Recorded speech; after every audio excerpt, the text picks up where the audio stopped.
Hello and welcome to the Ecological Delve.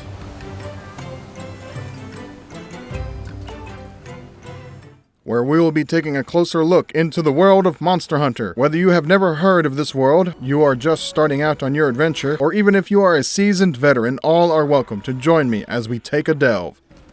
Now, what we have here is the Barroth. Jumping jaggies! It's a Barroth! Run for your life! Today, we delve into a monster that was one of my favorites in my early days, and still is all this time later. Known to us as the Landslide Wyvern, with the native name and title being Boroborosu Dosharayu. It is one case of localization that I think we could have done without, because Earth and Sand Dragon is objectively cooler than Landslide Wyvern. Landslide doesn't even make sense. The only landsliding that takes place is when he plays his favorite game of New World Bowling, because he is always the ball and I am always the pin.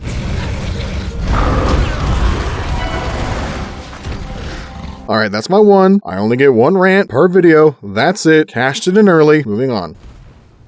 This creature dwells in the Wildspire Waste exclusively. Its tough hide is built to withstand the harsh environment of this zone, but not so much for sandstorms or anything, mostly from the other inhabitants. The Barroth isn't an overly aggressive apex predator. They are very territorial and need little motivation to attack, but they always give a warning roar beforehand. The primary reason for this behavior is that they have no intentions of eating you. They are insectivores. Their favorite food source comes from the wildspires themselves, that being the carrier ants. Based on this creature's size, and the statistics from other anteaters, the amount of ants needed to sustain its daily nutritional needs would have to be in the tens of thousands. So it takes a very pragmatic approach to eating all those ants by just taking a bite out the side of the nests. And seemingly, as all that mess makes its way through the Barroth's digestive system, the ants get filtered out and processed, while everything else just makes its way out eventually. I'm speculating, of course. I'm not going in there to find out what really happens. I don't get paid enough for that. Come here, I'm gonna eat you! I'm bigger than you, I'm higher in the food chain! Get in my belly! Whose idea was this? Barroth is the first brute class wyvern you come across in the New World. Well, excluding Anjanath from the intro, but don't worry Angie, we'll get to you soon enough. Brute wyverns all share similar characteristics. For one, they tend to be on the larger side of the monster spectrum, with Barroth actually being the exception, often leading to him being bullied by the other monsters. Hashtag stop bullying. Be gone, son! Yeah, I forget the next couple lines, but then it goes, Secret tunnel, through the mountains, secret tunnel. Another thing is that they all seem to have collectively skipped arm day and just went all in the leg department. Who needs curling credit when your thighs got enough thunder to put Thor to shame? And the last thing, as their name would suggest, would be their brutish style of combat. I fart in your general direction. While many of them have unique abilities of some kind, those almost always play second fiddle to some good old-fashioned blunt force trauma. Now that introductions are over, we are going to change gears to a subject that is every high schooler's favorite elective right before they figure out what it's really about. Let's talk anatomy. At first glance, the Barroth seems to have a very basic design structure with three main breakable parts: the head, arms, and legs, with the arms being the only weak point up front, because they so cute and little, oh, they so adorable. And the uniquely clubbed tail, not being sarcastic at all, being a weak point as well as severable,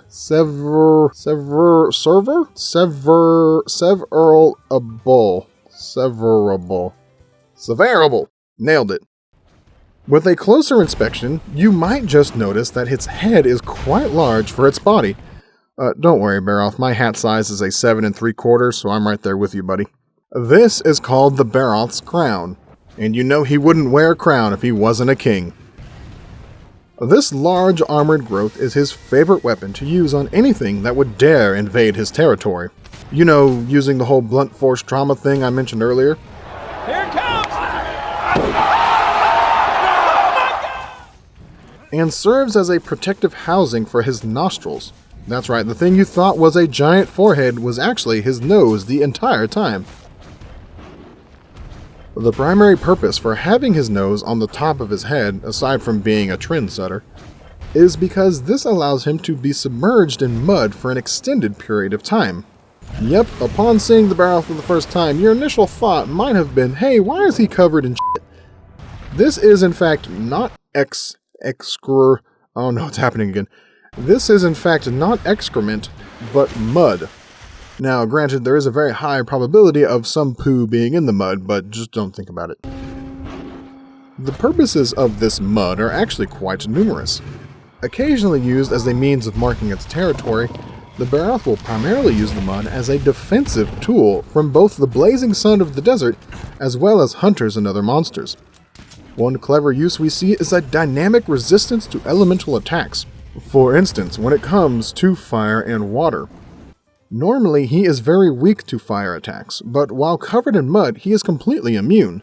And the opposite applies to water attacks, which will dispatch of the mud quickly but do very little to the Barroth itself. So bowguns that can switch between fire and water ammunition are particularly effective, but every other weapon will get the job done with just a little persistence. While facing hunters, the Barroth will employ his own little Harlem Shake move in order to spread his mud in large piles around himself for a short time. These little mud mountains are best avoided because if you get sucked into one, you'll have to slowly dig yourself back out. And even when you have freed yourself, you will be afflicted with water blight, which does nasty things to your stamina. Either pop a nullberry to get rid of it, or do a bit of rolling around to dry yourself off. These mud piles can be avoided the traditional way by not just waltzing into them, you idiot! Or mitigated by use of the waterproof mantle. But the pro gamer move is just to grab some water pods and giving the Barroth a quick bath. You can't shake off any mud that isn't there in the first place. And if you manage to get all of the mud off before his next little dance, he will do this hilarious look back like, "Nani?" Wondering where all his mud went. It's so adorable.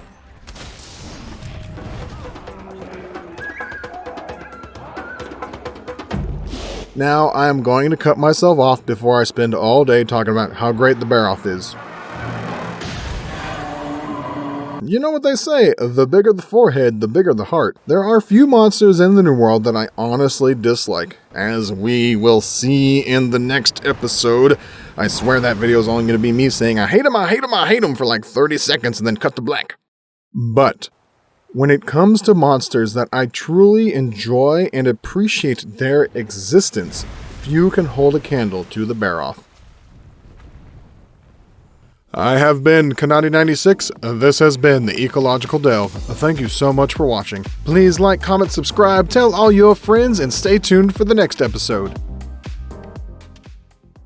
Alright, I'm breaking my rule because this video is getting 2 rants.